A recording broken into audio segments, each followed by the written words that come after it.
வணக்கம் நண்பர்களே, welcome to விடி தமிழ். நான் உங்கள் விஸ்வநாதன். அதாவது இந்த பதிவில் நம்ம என்ன பார்க்க போறோம்னு கேட்டிங்கன்னா, ஸோ எனக்கு தெரிந்த ஒரு நபர் 5,000 லோன் அப்படின்றத எடுத்து அந்த 5,000க்கு 25,000 ரீபேமெண்ட் அப்படின்றத பண்ணினாரு. ஆச்சரியமா இருக்குல்ல? எப்படிடா ஒரு 5,000 லோனுக்கு வந்துட்டு 25,000 ரீபேமெண்ட் அப்படின்னு நீங்க யோசிக்கலாம். இந்த வீடியோ எந்த லோன் ஆப், பேங்க் அல்லது ஃபினான்ஷியல் சர்வீஸையும் ப்ரமோஷன் செய்யவில்லை. இது கல்வி மற்றும் பொது தகவல் நோக்கத்திற்காக மட்டும். ரொம்ப தெளிவா சொல்றேன். ஸோ இந்த மாதிரி நிறைய அப்ளிகேஷன் அப்படின்றது பார்த்தீங்கன்னா இன்டர்நெட்டில் அவைலபிளாக இருக்குது. நம்மள எல்லாருக்குமே தெரிஞ்ச விஷயம் தாங்க. ஸோ இன்டர்நெட்டில் அது அவைலபிளாக தான் இருக்குது.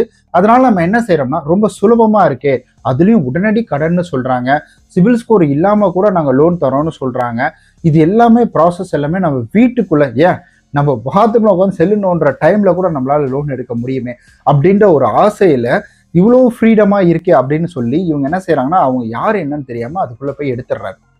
எடுத்த பிறகு என்ன ஆகுது அப்படின்னு பார்த்தீங்கன்னா, கரெக்டாக தான் இவர் பேமெண்ட் பண்ணிக்கிட்டு இருந்தார். ஸோ இதில் வந்துட்டு இவங்க ஒரு 5,000 லோன் அமௌண்ட் அப்படின்றத சொல்கிறாங்க. இவர் போய் உள்ளே போய் அப்ளை பண்ணி முடிச்சதுக்கப்புறம் 3,800 தான் பேங்க் அக்கௌண்ட்டுக்கு வருது. 3,800 வந்தது. சரி, ஓகே, ஏதோ வட்டி கிட்டியில் அதிகம் பிடிச்சிருக்காங்க போல, வட்டி அதிகம் சொல்லி விட்டுவிட்டாரு. இதை ரீபேமெண்ட் எவ்வளோ தூரமாக கேட்டிருக்காங்க? 9,000 கேட்டிருக்காங்க ரீபேமெண்ட் பண்ண சொல்லி. ஸோ அப்போ இவருக்கு ஒன்றுமே புரியல. என்னடா அது ரீபேமெண்ட் 9,000 கேட்குறாங்க, அப்போ வந்துட்டு நம்ம 3,800 வந்துட்டு எவ்வளோ, கிட்டத்தட்ட 5,200 வட்டியா அப்படின்ற மாதிரி இவர் போட்டு மண்டையை குழப்பிக்கிட்டு இவர் என்ன பண்ணுறாருன்னா வந்துட்டு அதில் பேமெண்ட் பண்ணாமல் விட்டுறாரு. ஏன்னா டென்யூர் டேட்டு 7 நாள் தான். அப்புறம் சில நேரங்களில் 14 நாள் 15 நாள் வந்துட்டு கொடுக்குறாங்க. ஸோ ஃபர்ஸ்ட் டைம் இவருக்கு 7 நாள் அப்படின்றது கொடுத்துருக்காங்க. 7 நாளை பார்த்தோன்னா 7 நாளுக்கு வந்துட்டு 5,200 வட்டியா 3,800 அப்படின்னு சொல்லி இவர் ரொம்ப டென்ஷனாகி கட்டல. இப்போ என்ன ஆகுதுன்னா, ஆப்பில் போய் செக் பண்ணி பார்க்கும்பொழுது இவருக்கு கொஞ்சம் கொஞ்சமாக வட்டி இன்க்ரீஸ் பண்ணிக்கிட்டே இருக்காங்க. அதாவது முதல் தடவை வந்துட்டு 1,200 போடுறாங்க முதல் நாள். 2வது நாள் பார்த்தீங்கன்னா 1,800 வந்துட்டு போடுறாங்க. 3ஆவது நாள் 25,000 போடுறாங்க. இப்படியே இவருக்கு வட்டி அதிகமாகிக்கிட்டே போகுது. இந்த ஒரு சூழ்நிலையில் என்ன ஆகுது அப்படின்னு கேட்டிங்கன்னா, அவருக்கு வட்டி மட்டும்தான் இங்கே அதிகமாகிட்டே இருக்காருன்னு பார்த்தீங்கன்னா, இங்கே நிறைய கால்ஸ் அப்படின்றது அவருடைய சொந்தக்காரங்களுக்கு போகுது. ஸோ சொந்தக்காரங்களுக்கு போகிறத விட தப்பான ஃபோட்டோஸ்லாம் எடிட் பண்ணி என்ன செய்கிறாங்கன்னா வந்துட்டு ஆஃபீஸில் இருக்கிறவங்களுக்கு வந்துட்டு அனுப்புகிறாங்க. இது மட்டுமா நடக்குதுன்னு கேட்டிங்கன்னா, இது ஒரு ஃபினான்ஷியல் அப்படின்றத தாண்டி வந்துட்டு இது ஒரு மென்டல் ப்ரெஷர் அப்படின்றத அவருக்கு வந்துட்டு கொடுக்குறாங்க. ஸோ இந்த இடத்துல இது எப்படி பாசிபிலிட்டி அப்படின்றத நீங்கள் யோசிக்கலாம். அதுக்காக தான் நம்ம இந்த ஹிடன் சார்ஜஸ் அப்படின்னு சொல்லுவோம். ஸோ மறைமுகமான சார்ஜஸ் பண்ணுறது. ஏன்னா இந்த மாதிரி அப்ளிகேஷன் அப்படின்றது வந்துட்டு எடுத்த உடனே உங்ககிட்ட, ஸோ நாங்கள் பாருங்கள் வட்டி இவ்வளோ போடுவோம் அப்படின்றது வந்துட்டு சொல்லவே மாட்டாங்க. நாங்கள் தப்பானவங்க தாங்க, யாராவது நான் தான் திருடனன்னு ஒத்துப்பாங்களா? கிடையாது. ஸோ அப்படி ஒத்துக்கிறவங்க எதுக்கு திருட போகிறாங்க? கிடையாது. ஸோ இந்த இடத்துல வந்துட்டு இவங்க என்ன செய்வாங்கன்னா, ப்ளே ஸ்டோரில் நம்ம போய் செக் பண்ணும்பொழுது எல்லாமே பர்ஃபெக்டாக இருக்கும். அபவுட் ஆப்ஷனில் நல்ல அப்ளிகேஷன், சூப்பரான அப்ளிகேஷன், நாங்கள் வந்து லோனை வந்துட்டு இந்த மாதிரி லோன் கொடுக்குறோம், இவ்வளோ கம்மியான சிபில் ஸ்கோரில் லோன் கொடுக்குறோம், டென்யூர் டேட் நாங்கள் 365 நாள்லேருந்து 98 நாள்லேருந்து 365 நாள் வரைக்கும் டென்யூர் டேட் கொடுக்குறோம் இப்படின்னு மானே தேனே பொன்மானேன்னு வந்து போட்டிருப்பாங்க. ஸோ இந்த இடத்துல இதை பார்த்து நம்மளால இதை உறுதிப்படுத்தவே முடியாது. இந்த இடத்துல நம்ம என்ன தெரியுமா பார்க்கணும்? ரேட்டிங் அண்ட் ரிவ்யூ அப்படின்றத பார்க்கணும். இந்த ரேட்டிங் அண்ட் ரிவ்யூவில் தான் தெளிவாக இதுக்கு முன்னாடி நம்மள மாதிரியே ஒருத்தவங்க போய் மாட்டியிருப்பாங்க பார்த்தீங்களா, அவங்க அந்த இடத்துல ரிவ்யூ அப்படின்றது வந்து கொடுத்துருப்பாங்க. அந்த ரிவ்யூவில் நம்ம பார்க்கும்பொழுது ஈஸியாக தெரிஞ்சுக்கலாம். இவரும் வந்துட்டு என்ன பண்ணுறது ஏது பண்ணுறதுனே தெரியல, என்னடா காசு இவ்வளோ கேட்டுக்கிட்டே இருக்கானுங்களே, என்னடா பண்ணுறதுன்னு யோசிக்கிறாரு. ஒரு கட்டத்தில் வந்து கான்டாக்ட் நம்பருக்கு வந்துட்டு நிறையா கான்டாக்ட் நம்பர் எடுத்து அவருக்கு அனுப்புகிறாங்க. அதுக்கப்புறம் கேலரி ஒரு அளவு கொடுத்துருக்காரு பார்த்தீங்கன்னா, அந்த கேலரி டீட்டெயிலு, அவர் ஃபோட்டோ செல்ஃபி எடுத்ததெல்லாம் வந்துட்டு அவங்களுக்கே அனுப்புகிறாங்க. ஸோ இதெல்லாம் என்ன சொல்கிறாங்கன்னா, நீ பணம் கட்டலினா நான் வந்துட்டு உன் சொந்தக்காரங்களுக்கு நீ இந்த மாதிரி கடன் வாங்கிட்டு பணத்தை கட்டலன்னு சொல்லி எல்லாத்துக்கும் அப்டேட் பண்ணி விட்டுருவேன், வாட்ஸ்அப்பில் போட்டுருவேன், வாட்ஸ்அப்பில் ஒரு குரூப் கிரியேட் பண்ணி வந்துட்டு போட்டுருவேன் அப்படின்ற மாதிரி சொல்லி இவரை பயங்கரமாக பயன்படுத்தி விட்டுறாங்க. இவருக்கா பயம் தாழலை. என்னடா ஒரு வாட்ஸ்அப் கிரியேட் பண்ணி அந்த வாட்ஸ்அப் குரூப்பில் அசிங்கமான ஃபோட்டோவை போட்டு நீ வந்துட்டு இந்த மாதிரி வந்து தப்பு பண்ணிட்ட, இந்த மாதிரி வந்துட்டு பண்ணிட்ட, வர நியூஸில் போட்டிருக்காங்க, நிறையா வந்துட்டு போலீஸ் உன்னை தேடிட்டு இருக்கு அப்படின்ற மாதிரி நான் எல்லாத்தையும் நியூஸ் நானே எடிட் பண்ணி போட்டுவிட்டுருவேன், அப்புறம் நாளைக்கு உனக்கு பிரச்சனை.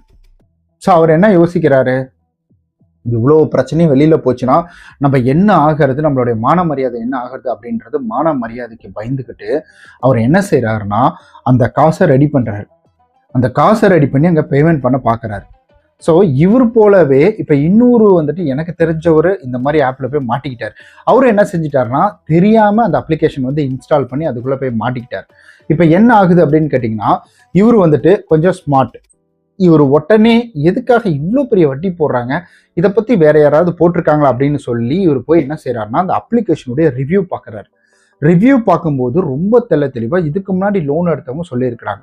ஸோ அப்போ அந்த இடத்துல வந்து இவர் என்ன யோசிக்கிறாருன்னா, இப்போதான் யூடியூப் நல்லா ஃபேமஸாக இருக்கே, நம்ம யூடியூப்ல போய் செக் பண்ணி பார்ப்போம். ஸோ என்ன மாதிரி வந்துட்டு இதுக்கு ஏதாவது போட்டிருக்காங்களா அப்படின்னு சொல்லி அந்த அப்ளிகேஷனோட பேரை போட்டு சர்ச் பண்ணுறாரு. அப்போ பேரை போட்டு சர்ச் பண்ணோடனே நம்ம வீடியோ வருது. நம்ம வீடியோ பார்க்குறாரு. எனக்கு வந்துட்டு இன்ஸ்டாகிராம் மூலிமா மெசேஜ் பண்ணாரு. So Instagram, WhatsApp channel, Telegram இது 3 லிங்க்கு கீழே இருக்குது, யூஸ் பண்ணிக்கோங்க. ஏன்னா ஏதாவது கேள்வினா நீங்கள் அதன் மூலிமா என்கிட்ட கேட்கலாம். ஸோ அந்த மாதிரி வந்து நமக்கு மெசேஜ் பண்ணாரு. அப்போ நம்ம இதுக்காகவே போட்ட ஒரு வீடியோவை ஷேர் பண்ணுறோம், அதை பார்க்குறாரு. அதுக்கப்புறம் சில டவுட்டை வந்துட்டு எனக்கு இன்ஸ்டாகிராம் மூலிமாவும் டெலகிராம் மூலிமாவும் கேட்டு தெரிஞ்சுக்கிறாரு. கேட்டு தெரிஞ்சதுக்கப்புறம் அதை அப்படியே இம்ப்ளிமெண்ட் பண்ணுறாரு. ஸோ இதில் ஒரே ஒரு ட்ரிக்ஸ் அப்படின்றது இருக்குதுங்க. ஸோ அவர் என்ன செஞ்சுருக்காருன்னா, நான் சொன்னேன், அதாவது அவனுக்கு எப்போவுமே நீங்கள் புரிய வைக்கணும்னு நினைக்காதீங்க பிரதர். இப்போ வந்துட்டு இப்போ நான் ஒரு விஷயம் பேசிக்கிட்டு இருக்கேன், உங்கள்கிட்ட ஃபோனில் பேசிகிட்டு இருக்கேன். நான் ஒரு விஷயம் இல்லைப்பா, அப்படி இல்லைப்பா, இப்படிப்பா, இந்த மாதிரிப்பா, அந்த மாதிரிப்பான்னு வந்து நான் பேசுகிறேன். அப்போ நீங்கள் என்ன பண்ணுவீங்க?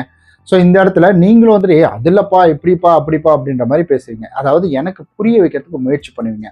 அதுவே இந்த இடத்துல நீங்கள் என்ன வேணால் பேசினாலும் நான் என்ன பண்ணுறேன், ஸோ என்னுடைய விருப்பப்படி என் இஷ்டப்படி தான் நான் பேசுகிறேன். அதுலேயும் குறிப்பாக என் லாங்குவேஜில் பேசுகிறேன் அப்படின்ற பட்சத்தில் அப்போ நான் என்ன செய்வேன், ஸோ நான் உடனே வந்துட்டு இது போல் எனக்கு வந்துட்டு இவர் என்னடா இப்படியோ உளறிட்டு இருக்காரு, ஏதாவது ஒன்று இதை பண்ணி உண்டா, முடிச்சு உண்டா அப்படின்ற மாதிரி அடுத்த கட்டத்துக்கு போயிடுவேன். கரண்ட் பிடிங்கிட்டாங்க, நல்ல வேலை இந்த லைட் வந்து போட்டு வச்சேன்.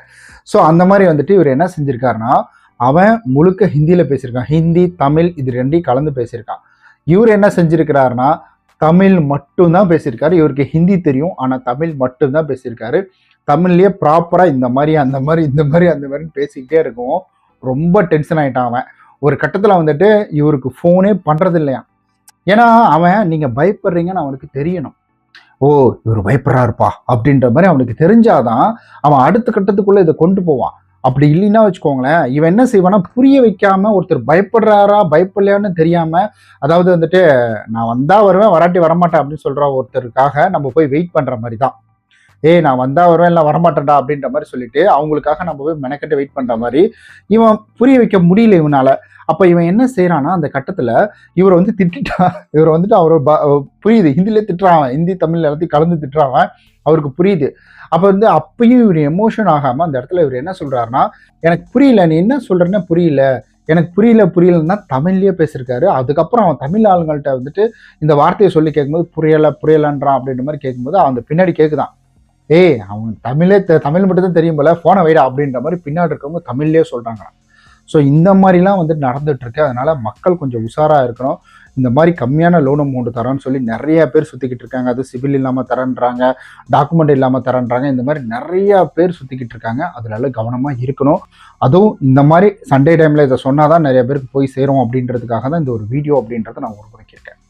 ஸோ தொடர்ந்து இது போல் நம்ம சேனலில் அவேர்னஸ் வீடியோ வரப்போகுது.